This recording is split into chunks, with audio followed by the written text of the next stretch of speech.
Bom, somos o grupo 13, que é composto pelo Alan Barbosa, João Gubitoso, Gabriel Boaventura e por mim, William, e escolhemos fazer o trabalho em cima da Hammond's Candies. Nessa segunda apresentação, vamos fazer uma recordação dos principais pontos da unidade de produção escolhida e vamos analisar de forma mais aprofundada 2 dos 5 problemas que escolhemos no relatório 1. Bom, a Hammond's Candies foi fundada em 1920, no estado do Colorado, nos Estados Unidos, e é hoje uma das maiores fábricas artesanais de doce do mundo. Os doces que eles fazem têm distribuição internacional. Aqui é só para reforçar que essa empresa é especializada em produção artesanal de doce. Eles usam basicamente os mesmos equipamentos e seguem as mesmas receitas dos primeiros dias da empresa. Eles evitam automação no processo. Essa é a marca característica deles, né? Essa é a vista do Google Maps da fábrica da empresa. Eles têm mais ou menos 6.300 metros quadrados no total. E a gente identificou 3 grandes linhas de produto nela. E como vamos focar em uma dessas linhas nesse trabalho, e ela é um dos carros-chefe da empresa, né? Estimamos que ela tem mais ou menos 2.800 metros quadrados, um pouco mais de 1/3 do total. Aqui estão as principais linhas de produto da empresa, as balas, os pirulitos e a linha que a gente vai estudar, que é a linha de bengalas doces. Todos eles são produtos padronizados e a estratégia de atendimento da demanda que usam é MTS. Vendo os vídeos, a gente concluiu que a fábrica usa arranjo físico do tipo celular. Mesmo tendo bastante produto, ela é dividida em células e cada uma possui uma produção linear. E os funcionários fazem, em geral, atividades bastante repetitivas. Falando bem brevemente sobre o processo produtivo das bengalas doces, primeiro tem uma mistura de água, açúcar e glicose. Essa mistura é levada para uma diluição e depois transportada para um forno. E vale destacar que esse transporte é manual. Depois de aquecer no forno, vai para um balcão de resfriamento. Depois disso, essa massa é esticada usando uma máquina específica. Eles fazem, então, um aquecimento para conseguir modelar a massa e misturar corante. E quando chega na linha de finalização, é feito os cortes seguidos do empacotamento. O problema 1 da Hammond's Candies é o problema em que o operador fica em espera e tem um desbalanceamento da linha. Então a gente tem a etapa de alongamento da massa e modelagem, em que o operador responsável pela modelagem acaba seu trabalho rapidinho e aí acaba ficando um tempo em espera, até que o operador da etapa anterior mande mais massa. Esse operador fica em média 3,7 segundos parado, enquanto fica operando apenas 5 segundos, dando aí um tempo médio de espera de 35%. Nesse problema, nós temos um ganho potencial de 20% de produtividade. Bom, tratando agora das causas raízes, para o levantamento de possíveis causas raízes para o problema em questão, nós utilizamos o método 5 porquês, mais especificamente, árvore de porquês. Para a avaliação em questão, foi encontrado um efeito principal do problema, que para esse caso foi o desequilíbrio entre a carga de trabalho entre os funcionários, e buscando entender quais são as causas para tal efeito, foram ramificadas 5 possíveis causas raízes. A primeira delas é devido ao fato da máquina utilizada não ser destinada para alongar a massa. A segunda, por haver apenas um funcionário destinado para a realização do processo de pré-alongamento e alongamento refinado. A terceira é devido à própria estratégia na qual a empresa está pautada. A quarta refere-se à necessidade de haver uma fase de pré-alongamento da massa para tornar o diâmetro próximo ao da especificação do doce. E por fim, a quinta e última é devido ao fato da modelagem não poder demorar para ser executada, pois isso pode endurecer o doce e, portanto, impossibilitar o seu manuseio. Devido às causas raízes, definido, na verdade, as causas raízes, nós elaboramos possíveis planos de ação para cada contramedida, na verdade, para cada causa que foi gerada, então, contramedidas, utilizando o método 5W2H, no qual foi considerada a justificativa para o plano de ação, ou seja, aquilo que foi comentado no slide anterior, são as causas raízes, as possíveis contramedidas dessas causas, os responsáveis por cada plano de ação, o local de aplicação, que neste caso foi considerado as operações em específico, o prazo, definindo um possível início e fim para implementar o plano de ação e, por fim, os ganhos não financeiros para cada plano. Tendo em vista as possíveis contramedidas, foi realizada uma análise para a priorização das que mais atendem a empresa segundo os critérios de investimento, tempo e eficácia. Foi elaborada uma matriz de decisão para auxiliar na priorização das contramedidas a serem adotadas e aquelas que mais se destacaram foram adição de mais um funcionário na fase de alongamento da massa e readequação de funções. Para um maior entendimento do impacto de cada uma das contramedidas, foi elaborado um gráfico de atividades múltiplas, visando o estudo de tempos de cada operação, tendo em vista a redução da ociosidade e o desequilíbrio de carga de trabalho.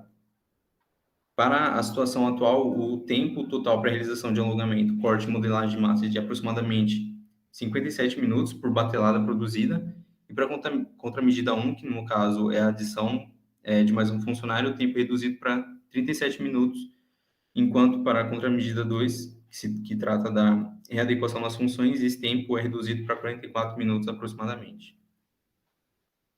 Por se tratarem de contramedidas que podem ser aplicadas independentemente, foi elaborado o cronograma gigante para cada contramedida, sendo cada uma aplicada em um período médio de aproximadamente um mês. A viabilidade econômica da resolução do problema 1 está dividida em duas contramedidas. A primeira, que é a adição de mais um funcionário na fase de alongamento da massa, não tem o investimento necessário, tem custo na casa dos $40 mil e os benefícios passam de $400 mil. A contramedida 2, que é a readequação de funções, tem um investimento que também não é necessário, os custos são na casa dos $6 mil, mas os benefícios chegam a quase $300 mil. O memorial de cálculo está disponível no relatório. O problema 2 na Hammond's Candies é a posição não ergonômica tanto para levantamento de um saco de açúcar quanto para a leitura da balança. Então o operador precisa levantar um saco de 25 quilos e ainda manter a coluna no formato escoliótico, que é ruim para a saúde, enquanto ele lê ali a balança da panela. A magnitude desse problema chega a quase $11 mil por ano. O indicador vai ser horas homem disponíveis sobre horas homem pagas. O valor atual está em 96,5% e o objetivo é 98,8%. Os ganhos potenciais são em ergonomia, aumento da qualidade de vida do trabalhador e não ter aquele gasto anual em médico. Bom, falando um pouco agora sobre as causas raízes do problema, né? A gente usou o diagrama de Ishikawa para tentar identificar quais seriam essas causas e através a gente conseguiu chegar em 4 causas possíveis, né? Então, olhando para a mão de obra, a gente teria o fato de ter um funcionário levantando um saco pesado, né, de 25 quilos. Sobre o método, né, teremos operações manuais, então tanto do levantamento do saco quanto da mistura própria, né, de misturar a massa. E por fim, olhando para o aspecto das máquinas, né, a gente não teria o uso de máquinas por uma questão de estratégia da empresa de ser mais artesanal e ter uma altura ruim para a mistura e leitura da balança, né, do peso da mistura. Então, para as contramedidas, para cada uma dessas 4 causas que podemos identificar, temos as seguintes, né? Para o fato do saco ser muito pesado, a gente sugeriu, né, então, utilizar sacos menores, né? Dividir, então, em vez de levantar sacos de 25 quilos, levantar porções menores para adicionar o açúcar à mistura. Para a posição errada da leitura da balança, então, trocar, né, esse leitor, colocar numa posição mais ergonômica, em que fique diretamente no olho do operador.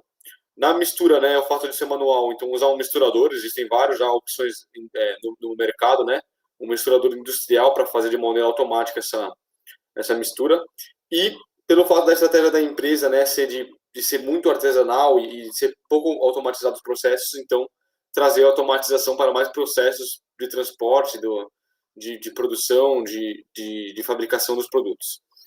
Em relação, né, para ponderar essas contramedidas, então, a gente usa aqui uma tabela de pesos.